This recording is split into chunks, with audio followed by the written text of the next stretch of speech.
ಹಿಡಿದಂತಹ ಛಲವನ್ನು ಬಿಡದಂತಹ ಬಾಬಾ ಸಾಹೇಬ್ ಅಂಬೇಡ್ಕರ್ ಅವರು 1948ರ ಅಕ್ಟೋಬರ್ ತಿಂಗಳ ಸಂಸತ್ತಿನ ಅಧಿವೇಶನದಲ್ಲಿ ಹಿಂದೂ ಕೋಡ್ ಬಿಲ್ ಅನ್ನು ಮಂಡಿಸಿದರು. ಈ ಹಿಂದೂ ಕೋಡ್ ಬಿಲ್ ಹಿಂದೂ ಮಹಿಳೆಯರಿಗೆ ಪಿತ್ರಾರ್ಜಿತ ಆಸ್ತಿಯಲ್ಲಿ ಹಕ್ಕು, ಶೈಕ್ಷಣಿಕ ಹಾಗೂ ರಾಜಕೀಯ ಹಕ್ಕುಗಳನ್ನು ಪ್ರತಿಪಾದಿಸಿತ್ತು.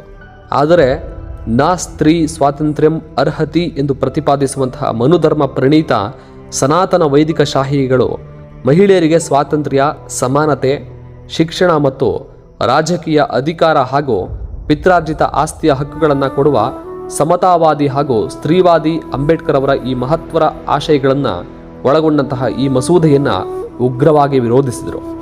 ಇದನ್ನೇ ನೆಪ ಮಾಡಿಕೊಂಡಂತಹ ಅಂದಿನ ಸರ್ಕಾರ ಈ ಮಸೂದೆಗೆ ವಿರೋಧವನ್ನು ವ್ಯಕ್ತಪಡಿಸಿತು. ಹಾಗೂ ಭಾರತದ ವಿದೇಶಾಂಗ ನೀತಿಯು ಸ್ನೇಹಕ್ಕಿಂತ ಹೆಚ್ಚಿನ ಸಂಖ್ಯೆಯಲ್ಲಿ ಶತ್ರುತ್ವವನ್ನು ಉಂಟು ಮಾಡುವಂತಿದೆ ಎಂದು ಸರ್ಕಾರಕ್ಕೆ ಹಲವು ಬಾರಿ ಮನವಿ ಮಾಡಿದರು.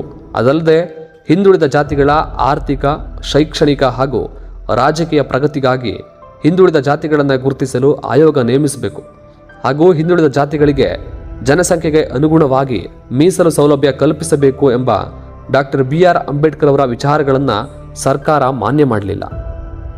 ಇದೆಲ್ಲದರಿಂದಾಗಿ ಮನನೊಂದಂತಹ ಡಾಕ್ಟರ್ BR ಅಂಬೇಡ್ಕರ್ ಅವರು ತಾನು ಸುಮ್ಮನೆ ಮಂತ್ರಿಮಂಡಲದಲ್ಲಿರುವುದು ವ್ಯರ್ಥ ಅಂತ ಹೇಳಿ ಭಾವಿಸಿ ತಮ್ಮ ಪ್ರತಿಭಟನೆಯ ಸಂಕೇತವಾಗಿ 1951ನೇ ಸೆಪ್ಟೆಂಬರ್ 27ನೇ ತಾರೀಕು ತಮ್ಮ ಕಾನೂನು ಮಂತ್ರಿ ಪದವಿಗೆ ರಾಜೀನಾಮೆ ಕೊಟ್ಟರು.